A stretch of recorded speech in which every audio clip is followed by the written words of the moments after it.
Hello everyone, मैं ज्योति वर्दी Paramount ई services से। होप आप सभी ठीक ठाक होंगे। आज की वीडियो बहुत ज़्यादा खास है आप लोगों के लिए। इस वीडियो में मैं आपको बताऊंगी, क्लियर करूंगी कि आपको वीज़ा गारंटी कौन दे सकता है, एक्चुअल में कौन दे सकता है, और क्या गारंटी का मीनिंग क्या है, और गारंटी अगर वो लेगा तो किस चीज़ की लेगा, आपका ट्रैवल एजेंट या इमिग्रेशन। आपको विद प्रूफ के साथ मैं आपको बताऊंगी। आज मैं आपको दिखाना चाहूँगी कुछ कि सबसे पहले तो CIC की साइट, जो आपको पता है कि अगर हम बात करेंगे तो इसी साइट से करेंगे, क्योंकि वीज़ा लेना है तो इन्हीं से लेना है। Definitely visa is not in the hand of consultant. ये चीज़ आपको आज मैं साइट से प्रूव करूंगी। गवर्नमेंट ऑफ कनाडा, इसमें लिखा हुआ है know the rules before you apply to travel to Canada from India. इसी के नीचे मतलब इसका मीनिंग कि आप कनाडा ट्रैवल करने से पहले रूल्स को समझे। ठीक है, अगर आप लेट्स सपोज हिंदी वाले हैं, हिंदी तो सभी को आती है ऑलमोस्ट ना, तो मैं हिंदी में भारत से कनाडा आने के लिए आवेदन करने से पहले नियम जान लें। इसमें क्या लिखा हुआ है, कनाडा में काम करने, पढ़ने या यात्रा करने की गारंटियां देने वाले धोखेबाज होते हैं। सिंपल सी लाइन में लिखा हुआ है उन्होंने कि कनाडा में काम करने, पढ़ने या यात्रा करने की गारंटी मतलब काम करना, जब वीजा आएगा तभी जाके काम करोगे। यात्रा मतलब टूरिज्म करने, जब वीजा आएगा तभी जाके करोगे। और पढ़ना, जब वीजा आएगा तभी जाके आप पढ़ पाओगे, बिना वीजा के तो आप जा नहीं पाओगे। ठीक है, तो मतलब ये क्या वहां जाके इतना कमा लोगे, ये कर लोगे, वो कर लोगे, ये सेटलमेंट वो सेटलमेंट हो जाएगी, ये सारी चीजें बोलने वाले अकॉर्डिंग टू इमिग्रेशन साइट से धोखेबाज होते हैं। वे खराब सेवा या बिल्कुल भी सेवा ना देकर बहुत सा पैसा वसूल करते हैं। मतलब खराब सेवा मतलब हरास करना।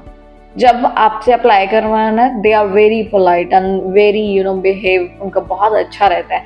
When you give them your documents और योर मनी, उसके बाद क्या हो जाता है, नहीं ये हमारी प्राइवेसी है, नहीं ये हम दिखा नहीं पाएंगे, नहीं ये डॉक्यूमेंट हम दे नहीं पाएंगे, नहीं ये पोर्टल हम आपको हैंड ओवर नहीं कर पाए या आपको खोल के ही नहीं दिखा सकते। चलो हैंड ओवर तो कोई नहीं करता, और कुछ एक आधी चीजें होती हैं जो प्राइवेसी होती भी है कंसल्टेंट की, जो एक मेहनत होती है, इतने सालों की कमाई है, जिस बेस पे मेजरली वीजा आउट्स हैं। बट आपको एटलीस्ट दिखाएं तो सही। कोई अगर नहीं दिखा रहा फिर गलत स्पॉन्सर्स लगा देना, मतलब ये सारी चीजें जो भी करते हैं ना, वो सीधे उनको उठाए कदमों के कारण आपके और आपके परिवार में गंभीर परिणाम हो सकते हैं। मतलब आपका डेफिनेटली बैन होगा तो आपका ही होगा। कोई भी आपको वीजा की गारंटी नहीं दे सकता। इतने बड़े बड़े मोटे मोटे शब्दों में लिखा हुआ है यहाँ पे, कोई भी आपको वीजा की गारंटी नहीं दे सकता। मैं खुद एड्स देखती हूँ, हमारे पास आओ 100% वीजा मिलेगा, पैसे दो वीजा लगने के बाद दो। इतनी मतलब ब्लंडर चीजें लोग कर रहे हैं ना, इस इंडस्ट्री में बदनाम करके रखा हुआ है, और 99% फ्रॉड्स करते हैं वो लोग। अगर वो इन्वेस्टर्स हैं तो फाइल मत लगाएं एम्बेसी में, खुद वीजा स्टिकर करके दें, उस पर ट्रैवल करवा के दिखाएं। अगर वो एम्बेसडर्स हैं एक्चुअल में, तो मेरा बस कहने का ये चीज़ है कि आपको you should be the very careful about your application, क्योंकि किसी का कुछ नहीं जाना। देखो पैसे भी दोबारा कमाए जाएंगे, अगर कोई आपसे पैसे भी लेके भाग जाता है, कुछ कर देता है, वो दोबारा कमाए जाएंगे। बट कहीं ना कहीं एक लगाया हुआ एलिगेशन जो रह जाता है वो लाइफ टाइम के लिए रह जाता है। कोई भी फाइल लगाओगे उसमें वो पूछता है, you ever been refused a permit, visa or either banned from any country। ये जो एक क्वेश्चन है ना, पर्टिकुलर एंड परमानेंट क्वेश्चन है फॉर द एवरी कंट्री, सारी कंट्रीज के लिए। फिर आपको लेट्स सपोज आज आ गया, अगर कल को वीजा भी आ जाएगा, फिर भी आपको लिखना पड़ेगा तीसरी बार में, yes once I was banned from this country, वो लिखना ही पड़ेगा आपको।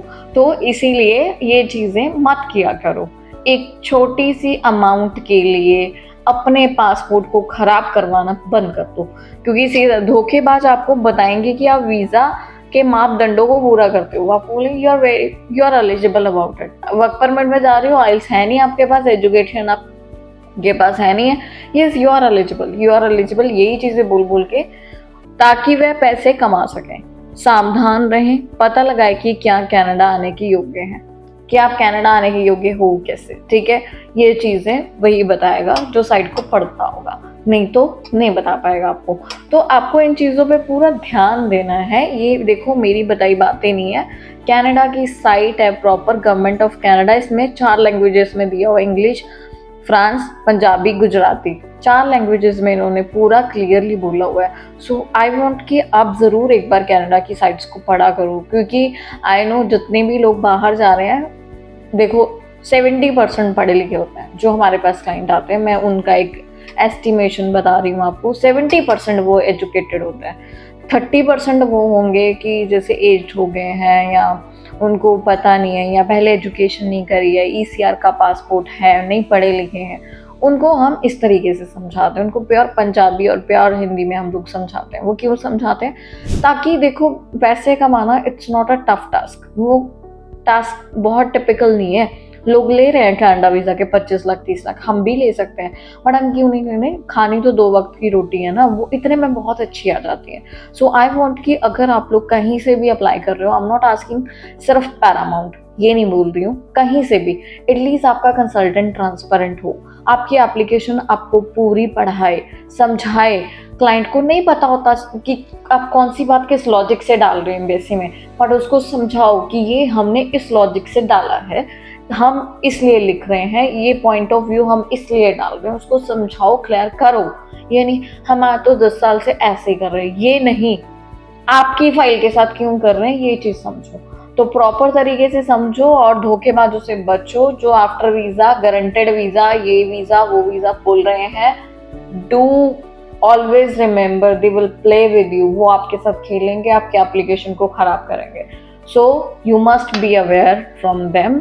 और एप्लीकेशन लगाने से पहले एक बार कंपनी का ओवरव्यू ज़रूर जाना करो, साइट्स हैं कि नहीं है उसकी, वेबसाइट उसका क्या चल रहा है, ओवरऑल रिव्यूज़ क्या चल रहा है वहाँ पे, प्रॉपर देखा करो, फिर एप्लीकेशंस लगाया करो।